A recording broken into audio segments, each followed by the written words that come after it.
Assalamu alaikum students, hope you are all good. I am your social studies teacher Ms. Ram. Today we are going to start our chapter number 1 named Our Country in World.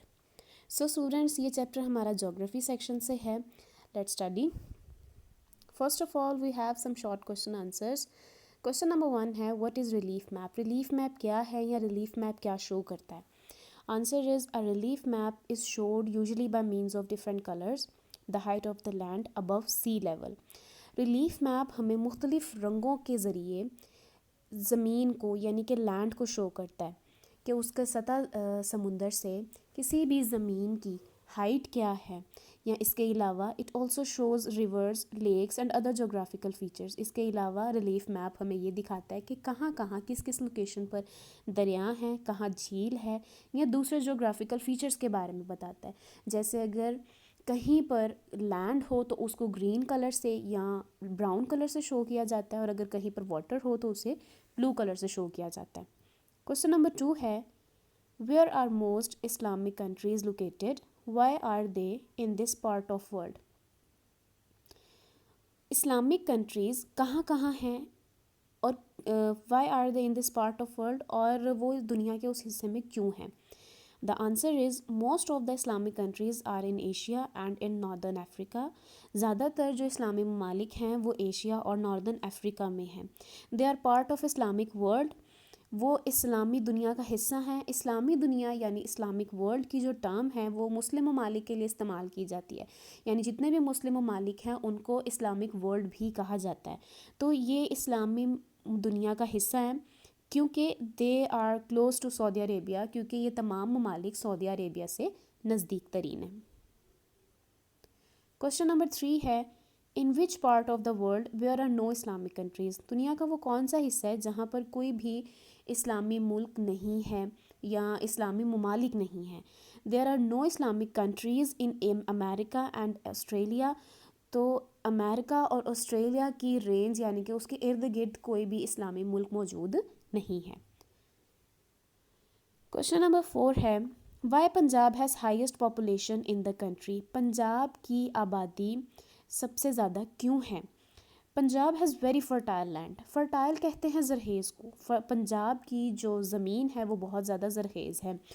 यानी अगर आपको पंजाब की अगर जरखेज़ी की बात की जाए तो पंजाब ऐसी जगह पर है जहाँ से बहुत सारे दरियाओं का गुज़र होता है.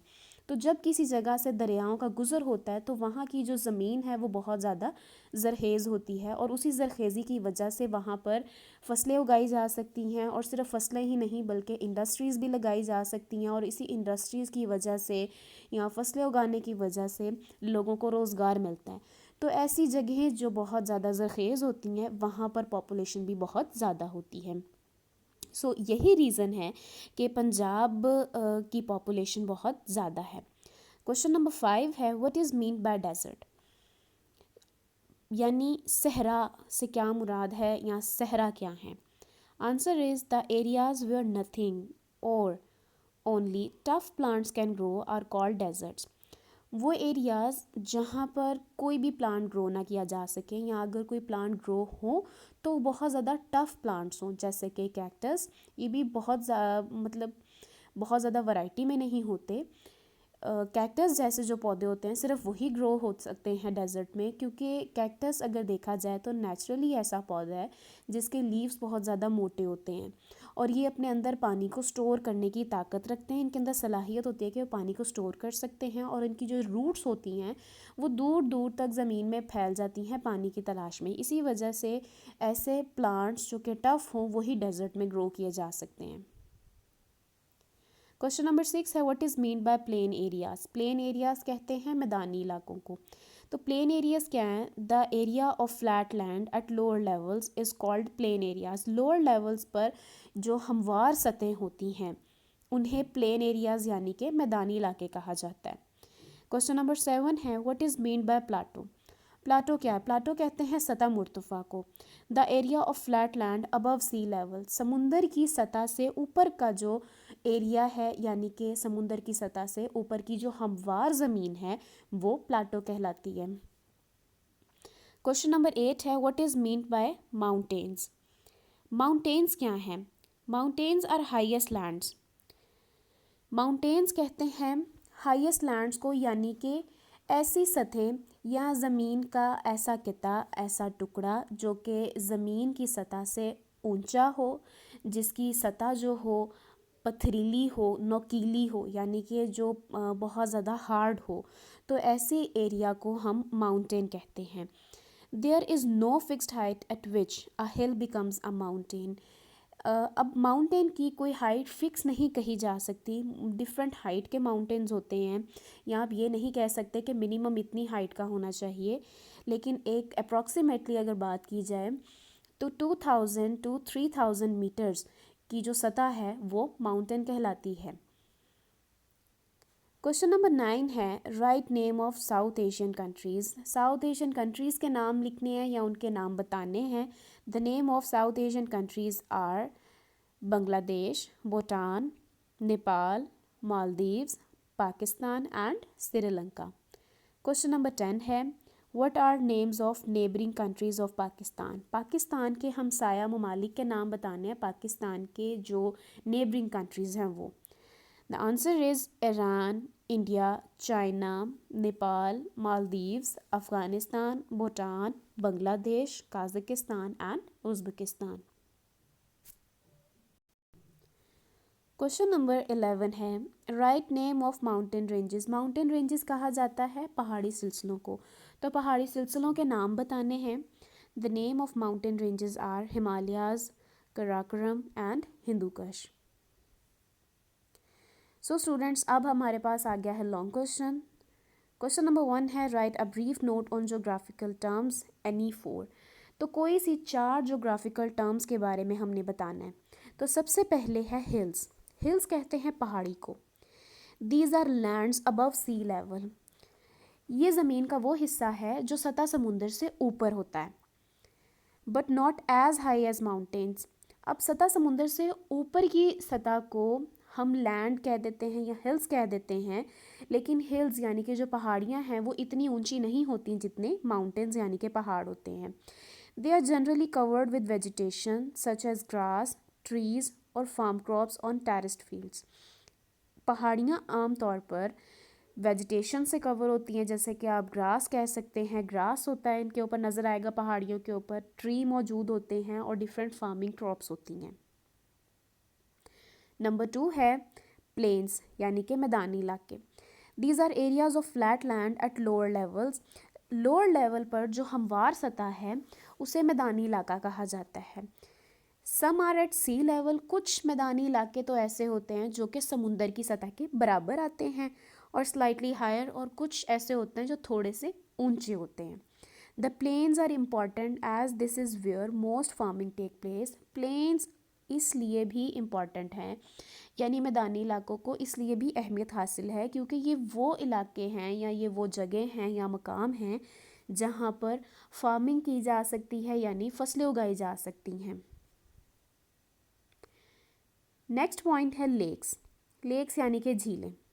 These are inland seas. Lakes को हम इनलैंड सीज भी बोलते हैं, और इनलैंड सीज यानी कि ज़मीन में मौजूद समुंदर इसीलिए भी बोला जाता है क्योंकि कम्प्लीटली सराउंडेड बाय लैंड, क्योंकि ये चारों तरफ से ज़मीन से लैंड से यानी कि कवर होता है। Lakes can have either fresh or salt water. Lakes का जो पानी है वो फ्रेश भी होता है और सॉल्ट वाटर भी होता है। बाज़ झीलें ऐसी हैं जिनका पानी फ़्रेश है, लेकिन बाज़ झीलें ऐसी हैं जिनमें नमक की मिकदार ज़्यादा हो जाने की वजह से उनका पानी नमकीन हो जाता है, इसलिए उनका वो सॉल्ट वाटर लेक्स हो जाती हैं। नेक्स्ट है delta. Sometimes when a river enters the sea, it breaks into many small rivers or channels in V shape.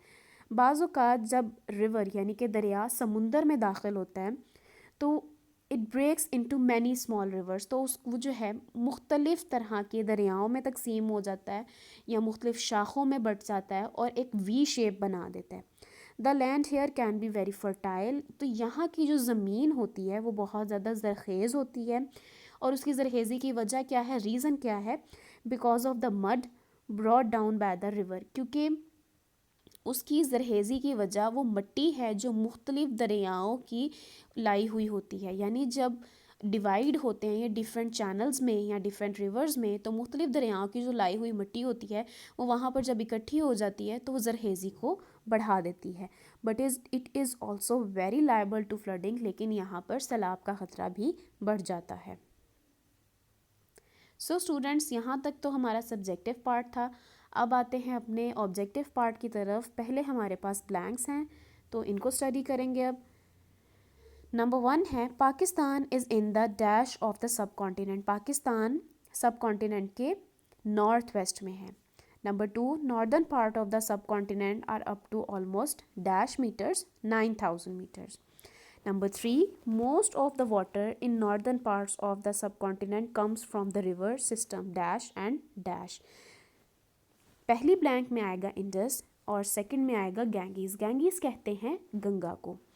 Number 4 है mount Everest is dash metres high. Answer is 8848 metres.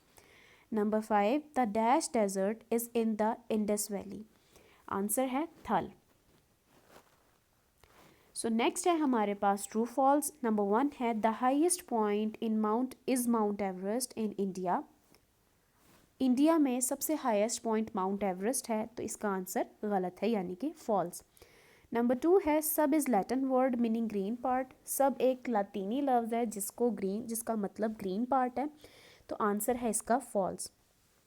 Number 3, river is flowing और moving water. River यानी कि दरिया ऐसी body को कहा जाता है जिसमें पानी मूवमेंट में हो, यानी हरकत की हालत में हो, तो इसका आंसर ट्रू है। Number 4, mountains are highest lands. Mountains यानी कि पहाड़ जो हैं वो हाईएस्ट लैंड्स होते हैं, so the answer is true.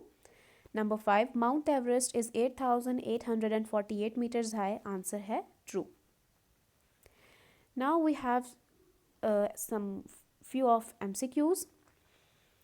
Number 1 है सब इज़ लैटिन वर्ड मीनिंग। सब लातीनी लफ्ज़ है जिसका मतलब है। ऑप्शन ए है smaller part, B plains, C deserts, D Nepal. Right option is a smaller part. Number 2, the areas of flats and lower levels. जो ऐसी सतह जो हमवार हो और एंड लोअर लेवल्स यानी ज़री ज़मीन के लिहाज से वो हमवार हो। ऑप्शन ए है plains, B plateaus, C oceans, D deserts. Right option is plain. Number 3, the areas where there is nothing or only tough plants can grow are. वो एरिया जहाँ पर कोई भी प्लांट ग्रो ना किया जा सके या सिर्फ टफ प्लांट्स ग्रो हो, वो क्या कहलाएगा? Number option A plains, B lakes, C river, D desert. Right option is desert. Number 4, the highest point is mount Everest in. Highest point mount Everest है कहाँ का? Option A Bhutan, B Nepal, C Pakistan and D India. The right option is Nepal. So students, we are done with your chapter number 1।